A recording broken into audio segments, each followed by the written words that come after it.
You know, we haven't really talked about it, but I feel like Halo was the first game that introduced the limited gun inventory thing in FPS games.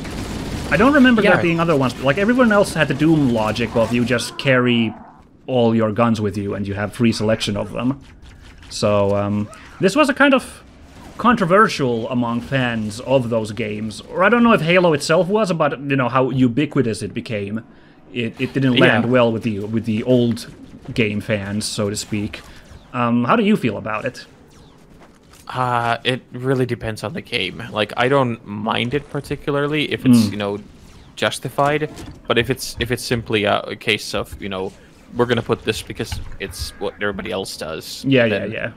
I quickly run out of patience for it. Makes sense. Yeah, I mean, because again, this really was. I mean, all the Call of Duties do this, right? You have the two-gun system in them, and yeah, but in Call of Duty, it kind of makes sense because you're supposed to be this, you know, Marine, and they want to, even though they're a pure arcade shooter. They want to have this moment of, you know, semi-realism of like, hey, you can't just carry, you know, 6 bazookas and stuff with you. Yeah, the mood is supposed to be realistic in that sense. Yeah, and you can adjust those pretty, you know, heavily. Like as we've seen when we play Warzone, that it's just a case of, you know, you'll just throw in, you know, 2 rifles or like a sniper rifle and a machine gun and all that. It never feels like that you're actually, you know, limited really in your choices.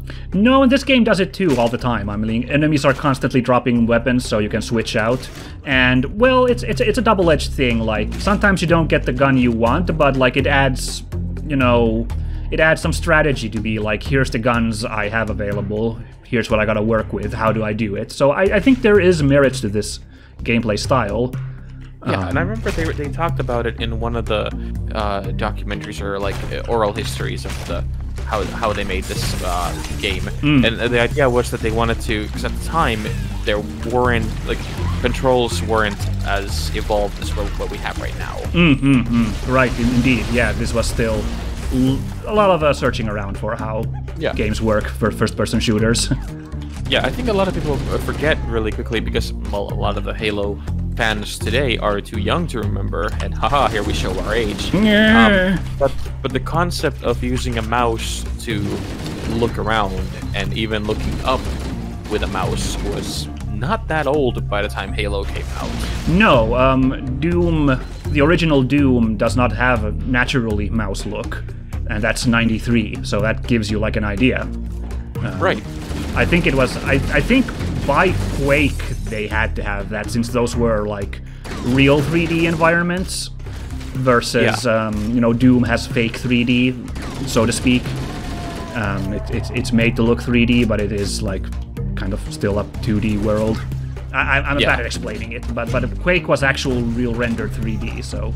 But that was like 95, I think, the first Quake? 94, 95, I think, and then like Half-Life 2 came in 97.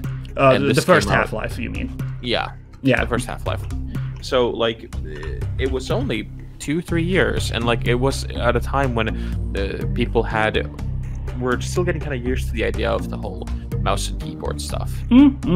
Yeah, it is actually kind of funny to think that mouses weren't that integral at the time, but yeah, you know, now you can't do it. And you can see Halo still, like, also showing its age. You kind of, the sniper rifle and pistol, you kind of have what would be like aiming down iron sights, but otherwise there's no like aim function, and that would have been a completely foreign concept back in the day. Yeah, because I remember like when Half-Life came out and I was playing that the first time, I was like, and I went back and played it in the remasters now in the last couple of years. I didn't even realize that, oh, it doesn't have any kind of aiming down sights. Not even the sequel has that. It's all just what we would associate with being as hip fire now. Yeah, that was... Well, again, it just wasn't... Because it was such an arcadey origin, this series. I think I found the door. Let's go this way. Okay. It just wasn't, like, something that people thought, like, you could do, I guess, in some sense, in video games. But, yeah, I think it's either Call of Duty or Brothers in Arms was this one World War II shooter. I think those were the ones which had the had the crazy idea of what if you could aim with your gun like you actually aim really with a gun down the sights, and that again now is a ubiquitous part of the genre. Yeah. Like, if I play a game that doesn't have it, I automatically kind of get weirded out by it today. It feels odd. Yeah. Oh, Needler. Okay, I'll use that. But it's the same thing. Like, I was just writing a review on a game that is coming out, I think. Okay. Called Gods Will Fall. What game? And Gods Will Fall. Interesting. A small indie title that is out. And I remember I started playing it with a mouse and keyboard because it's on PC, and it didn't support a mouse. It was just like, oh, use your keyboard for all this.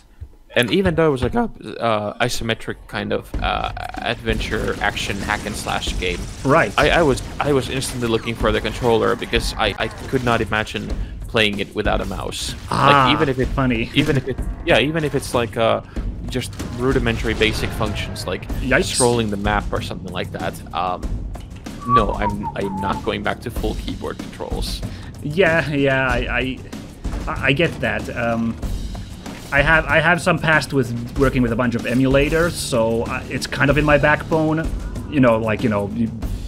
Console emulators in the era when there wasn't, controllers you could plug into the computer, so you had to use the keyboard for the controller. Yeah. So that's kind of in my backbone to some extent, but yeah, it's I've been using the controller for a couple of years now, and there's certain genres of games that I would not want to play with even mouse and keyboard anymore. It would feel awkward.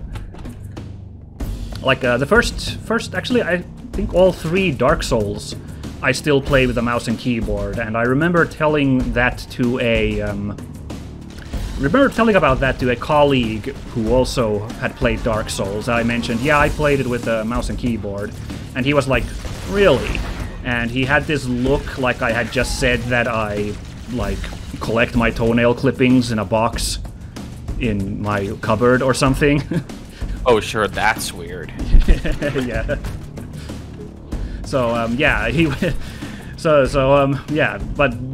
think now if I were to go back to Dark Souls, I probably would be like, oh, I gotta try the controller. I don't know about this mouse and keyboard setup anymore. I don't know. I tried Dark Souls 3 with the mouse and keyboard when it came out, and I remember just thinking that I can't.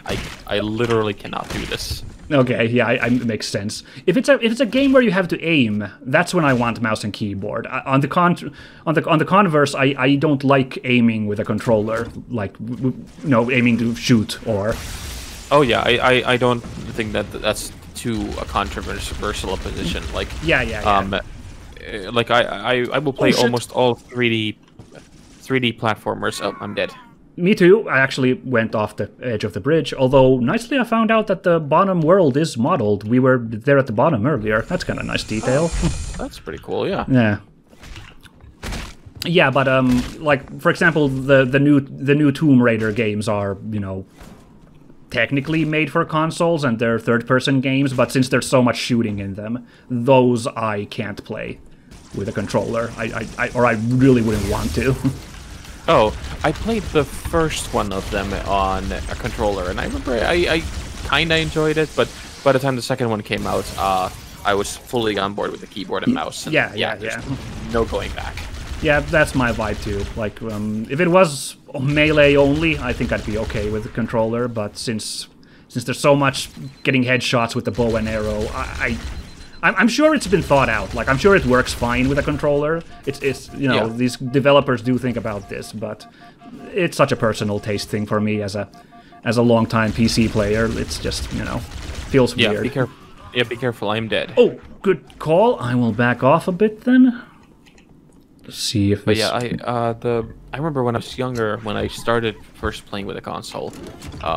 There we go, I'm back. Okay, good. I was very adamant. Very, very adamant. I had the certainty that a 15-year-old could have. Yeah. I was even younger. I think I was like 10 or 12 when the PlayStation came into the house. Mm-hmm. And I remember just being like, oh, the console controller is superior naturally because it's so precise and everything. And now every once in a while I'll go back after having played on a PC for years.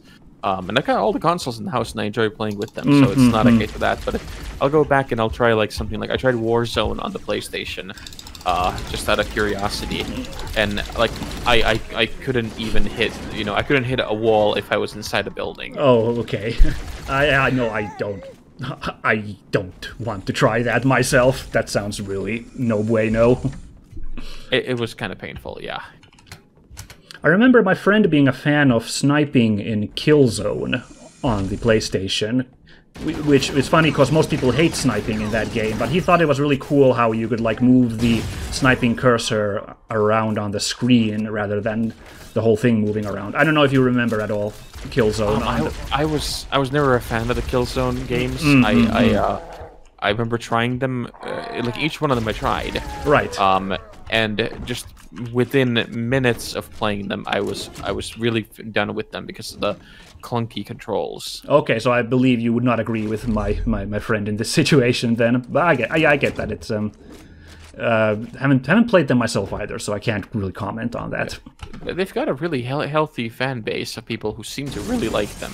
Yeah. So like, I don't know. I guess they're doing something right, but it was never for me. I never found myself to enjoy the way that it handled. Yeah. And if you don't like how a first-person shooter handles, there's really nothing saving it. Yeah, it's gonna be a bad ride. Yeah, well, they're the guys who made Horizon, right? They also made Killzone, and yeah, which is weird because Horizon is one of my favorite games on the PlayStation 4 generation, and I replayed it on the PC, and it was even better. It's a superb game all around.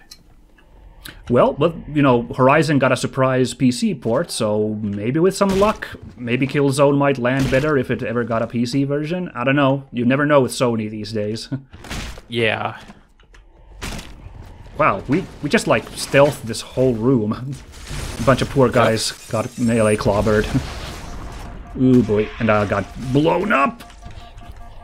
Okay, I think we're coming up on the part I mentioned. There's gonna be an opening onto a bridge very soon, and there's gonna be an elite running for a Banshee in front of us. And if you can land a plasma grenade on that elite, he won't get in the Banshee because he's stuck with a plasma, so he'll run off. And that leaves the Banshee available to be stolen. All right. Well, I've got 3 or 4 of those grenades. Yeah. So. Well, why don't you give it a go then once we get there? Although first we gotta survive these guys, apparently. Okay. Yeah. Bit more. And he's blorked. There we go. By the way, I only now just realized these blue triangles on the ground, I think those are arrows that are supposed to be pointing which way to go for us. I noticed them, and I kind of felt really dumb for not following them earlier. Same here. Well, again, they're not super well spaced out either, so like... No, yeah. But we're a bit of idiots still. Look, we'll grant that. We're professionals, ladies and gentlemen. Mm-hmm, yes. Oh, crap. Oh, is this the bridge? Okay, no, it's not this bridge yet, because I think it's like... I don't remember, but I definitely remember that the Banshee's like almost immediately visible when you open the door, so... Yeah. Oh, I see. This is we just went through the other bridge, and we just had to circle around so we can come on this up. Oh, cool. Well, this is kind of cool, the hunter fight, but they're on the other bridge. That's kind of neat. Yeah, that's fine. This actually feels a little bit, it's still cheating. We're still playing the exact same assets. Yeah, but, yeah. It's a little bit more acceptable. By God, do they make asset reuse work in this game as much as it can work. Yeah. Oh, God. You punched me. Let me help! I hit the alien. Job's done. Well, he couldn't fly. Okay. Okay, there you are. Good. I was like, yes. Must be far enough now. Oh, man, that hunter's still up. I think I got him. Do you want to hear some more crazy hunter trivia?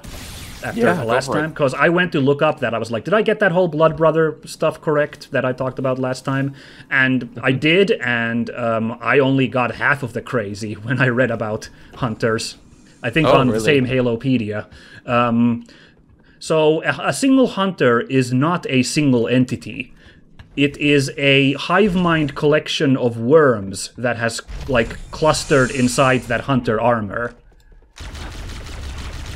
I see. Yes, and the orange goopy bits that, like, we're shooting that do maximum damage, those are, like, the exposed worm colony.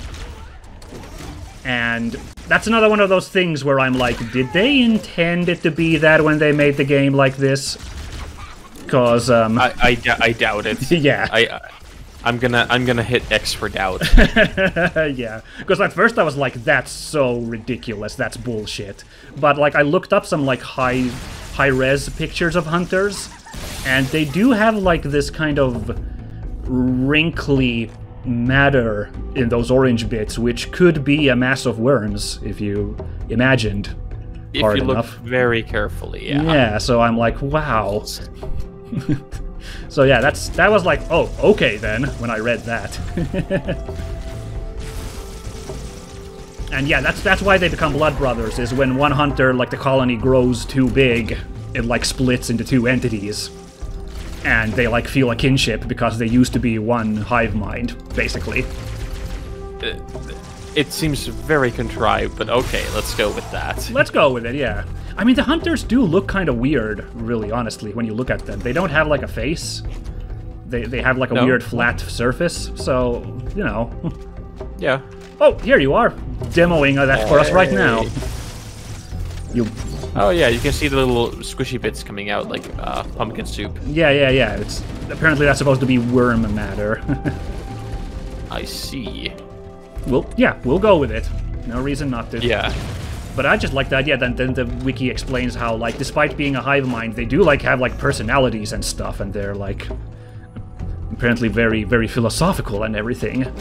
But if they're a hive mind, how do they have... Well, well, the one hive has, like, one personality or something, I don't know, but, like, yeah, they're not like all one entity, basically. Strange concept, but sure, why not? Yeah, let's go with it. Yeah. Try not to think about it. Now the grunts are way simpler. They're just guys who breathe methane, which is why they have gas masks. That's just a nice little detail. I like it. Yeah. Resistance appears to be increasing. Okay, now I think it's coming up. Because I remember Cortana talking. There it is. So that elite will try to get the Banshee. Oh shit, there's another elite in the back. Oh god. I'll try and get... Oh, they killed me. Damn it. Oh, I did it! I got it! Nice. Well done. So, you're not supposed to do it like this, but now we can just fly to the entrance of the control center. Alright, you just do it. I'm gonna sit back and enjoy. Yeah, like, you're supposed to, like, go into another tunnel and go down and climb this huge pyramid. But no, let's not do that. That just sounds like I can just... Oh, come on, no! Okay. Or, we'll try it again. Well, runs from the top. Hey, that went easier than I thought, because I didn't even need to use the grenade or anything, so... Let's see if I can... This elite... Okay, so he gets stunned by the plasma pistol as well, so that also works. Nice. Okay, well you... I don't know, try to survive, and I'll try to make this landing a little softer this time. Like, you can see, like, this pyramid has, like, all these, turrets here and, you know, fortifications, but the enemies haven't spawned in yet, because we haven't, like, taken the route through the mountain. And, honestly, I think this level's kind of overlived its welcome a little bit. As fun as the level is, I do not mind sequence breaking here. Yeah, no, that's... We're gonna do this little tiny cheat. There we go. Oh, there's a button here. Right, okay. Good job. I'm gonna give this a quick try because I always want to throw You'll probably want to shoot this way, actually, if you're gonna give it a try, because, wow, this is where the welcoming committee was. Forgot about that little detail. They were all there for, like, Stu's going away party, and it's like, we've been so happy to have you here, and oh my god! We just opened the door. Are we interrupting something? Yeah. Oh my god, they shot Stu. Oh, enemy Banshee. Darn, almost got him with the... Why don't you go dogfight then? I'll be the commander down here. Ooh. Got him. Not much of a dogfight, but good shit still. No, but this is the stuff that I like about Halo. That this was the first game, again, I talked about all those videos back in the day of like finding weird places to climb to and sequence break stuff. It's cool that this was kind of like an introduction, for myself at least, and probably a lot of people, for doing little fun things like that. Yeah, I think it was also for me. I can't remember there being anything else like it at the time. Certainly not on consoles, because I didn't get onto the PC circuit until much later. Right. Let's move on to Halo's control center. That's the 5th level done. I think it's overall a really good showcase of what this game's about. Yeah. And it's also the last level before all the big plot twists that are coming up now. So in that sense also I like it. In that, as a sense of finality to it, in that sense. Yeah, and for like a game that is this old, it is nice to see that this kind of stuff still works. Yeah. Sure enough. Oh, this looks awesome. On new graphics. Oh, I love it.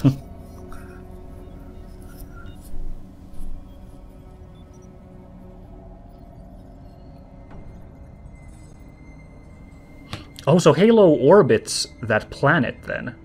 We've seen a planet in the background, but okay, I didn't realize the thing like encircled it. Cool.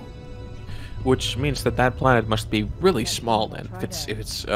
If Halo is the 30,000 kilometers in diameter, so it's like Earth size. So that must mean that this is like way smaller. No, but I just realized we didn't see the planet when we made landfall on Halo, so no, it's not. So why is that planet there? Huh.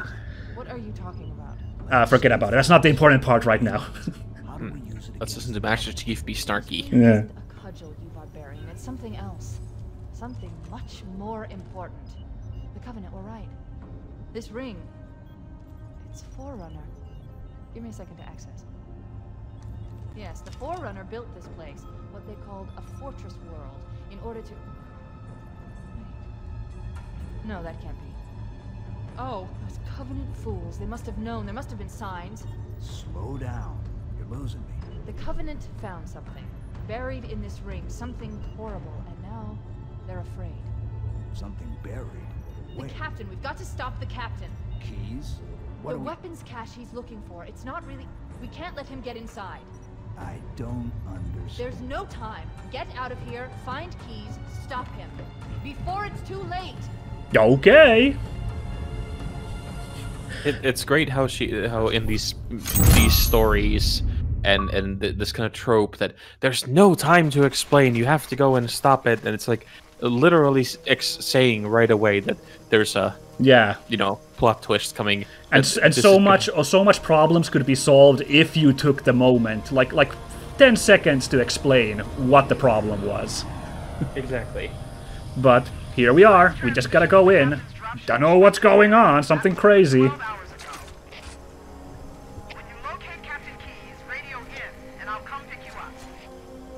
Yeah, but this level's where the game changes in a major way. Like, it's really, like, abrupt. I mean, okay, not in a major... Like, it's still a first-person shooter. We're still fighting the Covenant, but the plot changes up and, like... Who knew Halo suddenly turned into a dance game? Oh, that'd be awesome.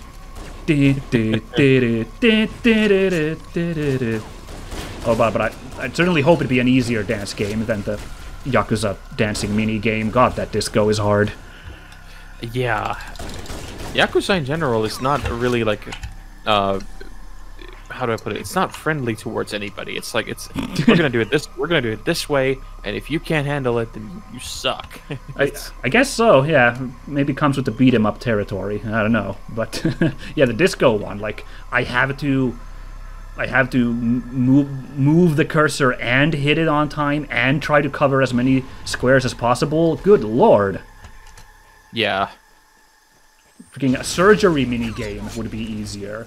A surgery minigame is easier. Trauma Center is an easier game than the disco game in Yakuza.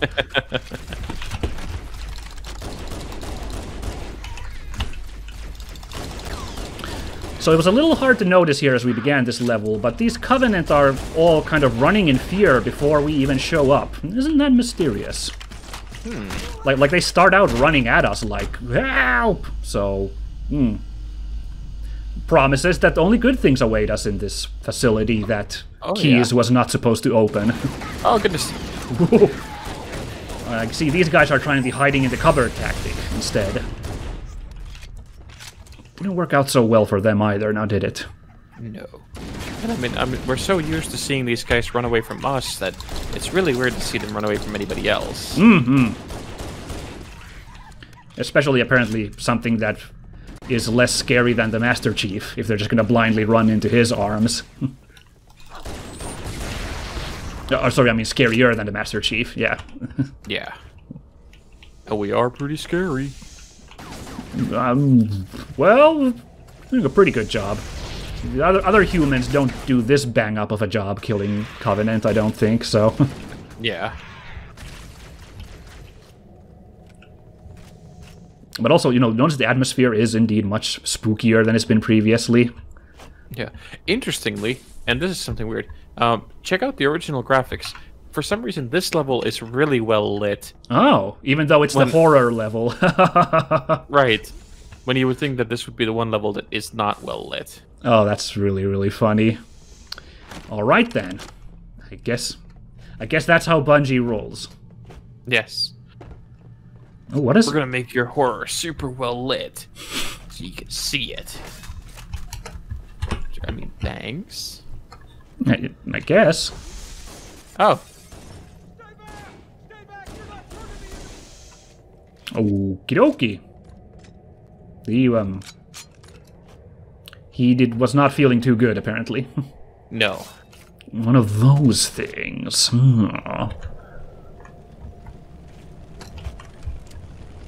Yeah, actually, speaking of the thing that we brought up earlier, I wasn't even thinking of this level when bringing it up, but right. It's kind of the vibes they're going for now, after all the Starship Troopers. Yeah, did you ever play the game, the thing that they made? Oh, the one on the PlayStation 2. I did not, but I heard it was, like, actually a serviceable game. It was, and it came for the PC as well. Ooh, interesting. It was really, really fun, because it captured the kind of hopeless isolation of the movie. Wow, fascinating. Yeah, which is really, really surprising for something that was that old and also a licensed game. You don't really expect anything out of them. Well, but, you know, that's the exception, the one exception to the licensed game rule, which is that when it's a license for something that's really old and they're not being rushed, like, you know, to meet a release of a movie or something, you know, they can passionately work on it. It tends to actually turn out pretty good. Yeah. Oh. Ooh, squishy.